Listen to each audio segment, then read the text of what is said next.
Président, Madame la Commissaire, chers collègues, Digital Service Act, ou plutôt Digital Surveillance Act. Pendant que votre ami Mario Draghi, l'homme qui a aidé la Goldman Sachs et la Grèce en dissimulant les déficits, dresse un état des lieux désastreux de l'Union européenne en matière de technologie et d'innovation, la France menotte en plein été le directeur de Telegram et la Commission fait la chasse à Twitter ou X qui propose des interviews avec Donald Trump. Même le directeur de Proton Mail parle de suicide économique. Le commissaire breton prolixe de sa chaise longue pour envoyer des missives en plein été à Elon Musk, puis un commissaire démissionnaire hier à Bruxelles qui ne pourra finalement plus s'expliquer auprès des députés.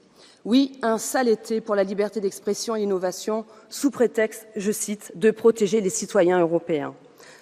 Protéger de quoi, finalement? De la liberté de penser différemment? Jamais entendu autant le mot désinformation qu'aujourd'hui. Plus le camp du bien perd des voix, plus il hurle à lutter contre la désinformation. Le Parlement nous enjoint même de vous demander un contrôle plus strict de Telegram. On l'a vu pendant la période Covid, avec cette censure folle et cette propagande vaccinolâtre, remis en question il y a quelques jours par le directeur de Meta, qui a été obligé de suivre les instructions des gouvernements. Vous êtes finalement les pantins d'un système à l'agonie.